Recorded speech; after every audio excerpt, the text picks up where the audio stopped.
पूजा पाठ, कर्मकांड, ज्योतिष सीखने एवं सनातन धर्म से संबंधित वास्तु शास्त्र, जंत्र मंत्र, तंत्र, शास्त्रोक्त ज्ञान प्राप्त करने के लिए जुड़े हमारे इस चैनल से।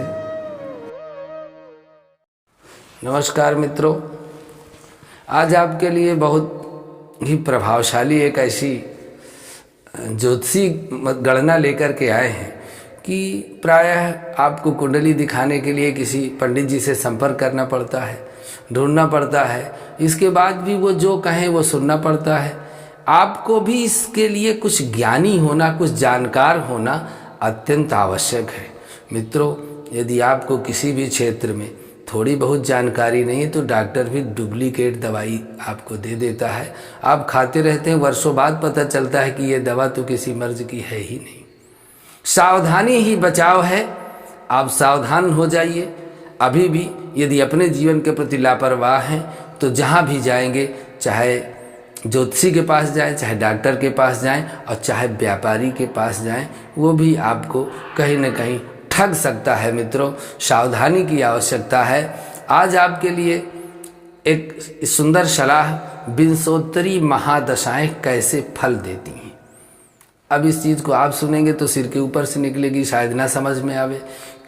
कुंडली के ऐप, किसी भी ऐप को आप लोड कीजिए, एस्ट्रोलॉजी लिख करके आप एक ऐप लोड कर लीजिए, उसमें अपनी जन्म तारीख डालिए तो विंशोत्तरी महादशा आ जाएगी। अब कौन सी दशा आपके लिए कैसी होगी ये हम आपको बताने जा रहे हैं। बिल्कुल सरलतम तरीके से बताएंगे कि आपको उतनी सरल बात पंडित जी भी नहीं बताएंगे।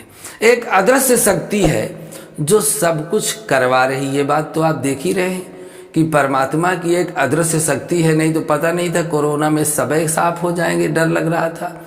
लेकिन परमात्मा ने एक निश्चित समय में एक ऐसी परिधि के हिसाब से लोगों की रक्षा की कि लोगों का आत्मबल और उत्साह जिंदा है। तो कोई न कोई एक अदृश्य शक्ति है जो हमको अपने माध्यम से हमारी मदद कर रही है। उसको हम कैसे जाने कि कौन सी अदृश्य शक्ति है जो हमारी मदद कर रही है। उसको जानने का माध्यम संसार में मित्रों है केवल ज्योतिष और केवल ज्योतिष। वह कोई चलती फिरती ज्योतिष नहीं, आपका स्वयं का जन्म नक्षत्र।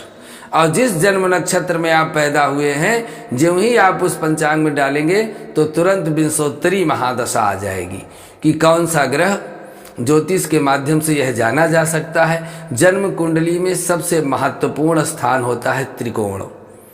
त्रिकोण ऐसे आप नहीं समझ पाएंगे कि त्रिकोण क्या होता है, लेकिन जब जन्म कुंडली आप अपनी खोलेंगे तो जो सबसे पहला चौखट बना होता है बीच में, चाहे वहाँ 1 लिखा हो, चाहे 5 लिखा हो, चाहे 10 लिखा हो, वो 1 है। उसको कहते हैं त्रिकोण का पहला स्थान। उससे 5वां और उससे 5वां, ये 3 स्थान त्रिकोण के होते हैं। इन भावों में जो ग्रह बैठे हैं उनको अच्छा ही फल देना है। चाहे पाप ग्रह हो, चाहे शुभ ग्रह हो, चाहे अशुभ ग्रह हो, वो खराब फल नहीं देंगे। इसलिए त्रिकोण, हर किसी के जीवन में बदलाव आता है क्योंकि समय सदा एक सा नहीं रहता। यदि आप इस समय दुख के मार्ग से चल रहे हैं तो आपको प्रसन्न होना चाहिए कि आने वाला समय हमारा सुखमय हो सकता है। और यदि सुख के समय से गुजर रहे हैं तो भी आपको सावधान होने की आवश्यकता है कि अब हमारे जीवन में दुख की बारी है।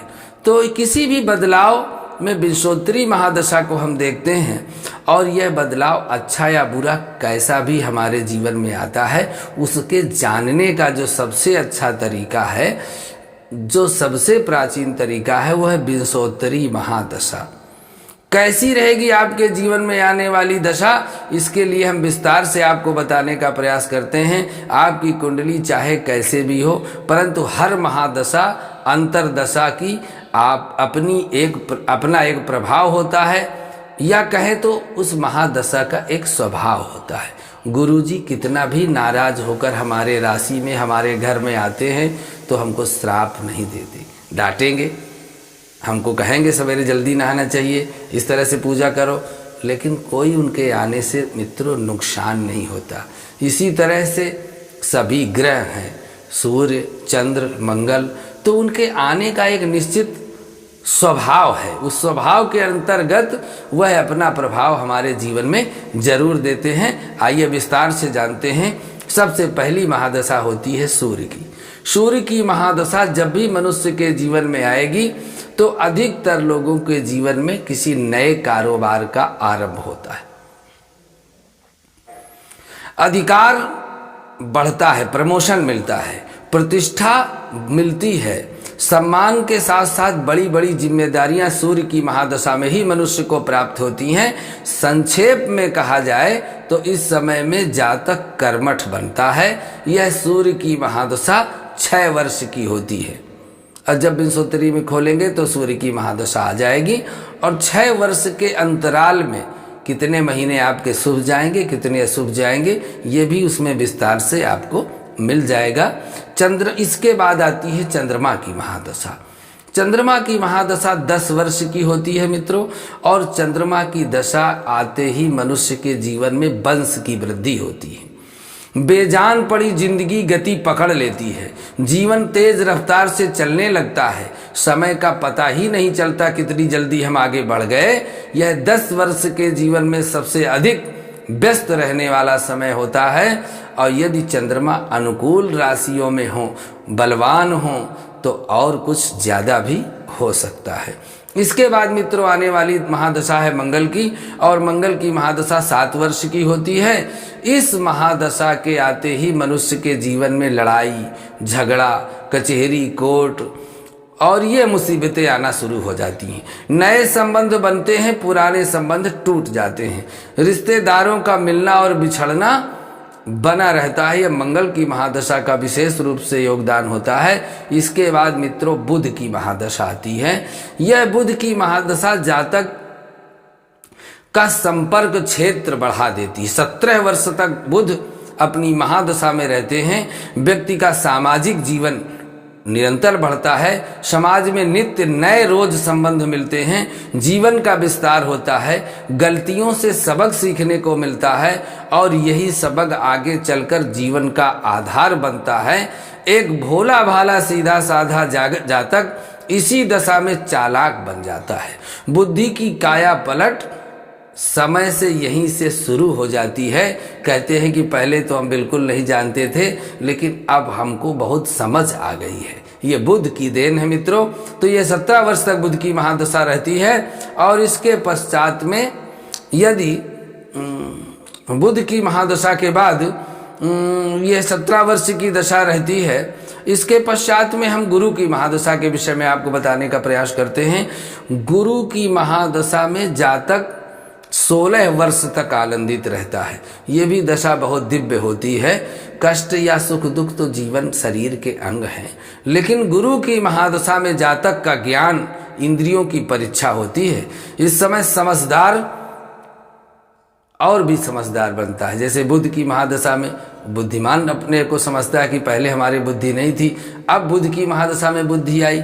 इसी तरह गुरु की महादशा में मनुष्य को वास्तविक ज्ञान प्राप्त होता है कि हम इस संसार में क्यों आए थे, हमको वास्तव में क्या करना चाहिए। हम तो अभी तक गलत फंसे रहे, बहुत झूठ सही करके पैसा कमाने में लगे रहे, लेकिन हमको ये नहीं करना चाहिए था। हमको तो मेहनत से जो परमात्मा ने दिया है उसी को ग्रहण करके भजन करना चाहिए था। दिव्य ज्ञान की प्राप्ति होती है। संतान संबंधी महत्वपूर्ण कार्य इसी दशा में संपन्न होते हैं। कुल की वृद्धि होती है, कुल की तरक्की होती है और इसी दशा में मनुष्य अपनी जिम्मेदारियों का निर्वाह करता है, धर्म के पथ पर कायम रहता है, अध्यात्म और योग की प्राप्ति करता है। इसके बाद मित्रों शुक्र की महादशा आती है, 20 वर्ष की होती है। सर्वाधिक फल सुख और शांति के शुक्र की महादशा में व्यक्ति भौतिक सुख सुविधाओं का भोग करता है, धन अर्जन करता है और यही वह समय है जब एक व्यक्ति जीवन का आनंद ले पाता है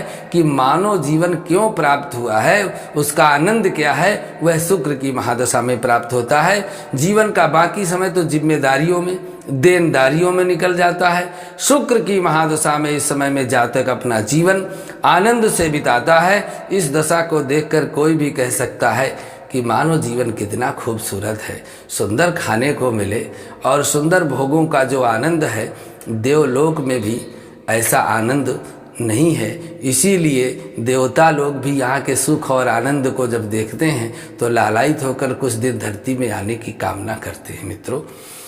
इसके पश्चात में शनि की महादशा आती है। यह 19 वर्ष की होती है। सबसे ज़्यादा अच्छा और बुरा दोनों प्रभाव देने वाली यह महादशा जातक राजा भी बनता है और रंक भी बनता है।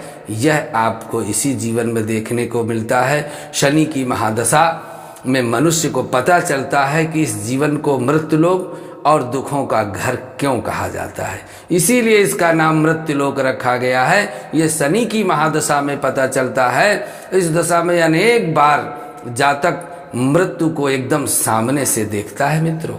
जब शनि की 7.5 आती है तो हिला देती है, और यदि शनि की महादशा आ जाए, उसमें 7.5 आ जाए और उसमें भी शनि कमज़ोर हो, तब तो फिर परमात्मा ही मालिक है। यही दशा है जो व्यक्ति को अपने क्षमताओं का पता चलता है कि हमारे अंदर सहन शक्ति कितनी है। यदि बचपन में यह दशा आ जाए तो जातक को बचपन से ही जिम्मेदारियां निभानी पड़ती हैं, और यदि बुढ़ापे में यह दशा आए तो बुढ़ापा देर तक नहीं रहता है। एक व्यक्ति के जीवन में परम ऊर्जा का ह्रास या पतन शनि की महादशा में होता है। कौन अपना कौन पराया बहुत जल्दी जगती इस संसार में एहसास हो जाता है। वास्तव में जिसके जीवन में यह दशा जल्दी आती है वह अन्य लोगों से अधिक समझदार हो जाता है और उसकी तुलना में अपनी उम्र के लोगों से नहीं हो सकती, बल्कि अपने से कहीं बड़े व्यक्तियों से उसकी तुलना नहीं की जा सकती है। इसी तरह से यह शनि की महादशा जीवन में धर्म और अधर्म जो हमने किए हैं उसका रिजल्ट देती है। इसके उपरांत मित्रों राहु की महादशा आती है जो 18 वर्ष की होती है। राहु के समय में मनुष्य को आभास होता है कि अकेलापन क्या होता है, ऐसे नहीं जान पाता। राहु की महादशा व्यक्ति को हर किसी से दूर कर देती है। रिश्ते नातों का पता इसी दशा में चलता है। इस दुनिया में हर कोई अकेला आता है और अकेला जाता है, यह राहु की महादशा में पता चलता है। ऐसी दशा में आभास होता है मान और अपमान क्या होता है, यश और अपयश क्या होता है। इस तरह तरह के आडंबर, दिखावा, लोकप्रियता, तड़क भड़क एक क्षण में मिलती है, दूसरे क्षण छूट जाती है। अभी लगता है कि राहु ने हमको राजा बना दिया, लेकिन कल रंक भी बना देता है। दूसरे क्षण का पता नहीं। आकस्मिकता किसको कहते हैं, इतिहास क्या है, यही दशा बताती है। विदेश गमन, चारित्रिक वतन, नीच की सेवा, मोह का नाश, मोह भंग, अपनों से बिछुड़ना, वियोग, संयोग, तिरस्कार, नीच कर्म, यह सब इसी दशा में पता चलते हैं मित्रों। यह 18 वर्ष की राहु की महादशा होती है और इस दशा का सबसे बड़ा आभास मनुष्य अकेला खड़ा होता है। लगता है अभी मैं कुछ बनने वाला हूँ, बन जाता है, लेकिन कब वो नीचे उतार देगा ये पता नहीं चलता है। यही राहु का चमत्कार है। इसके बाद केतु की महादशा 7 वर्ष के लिए आती है।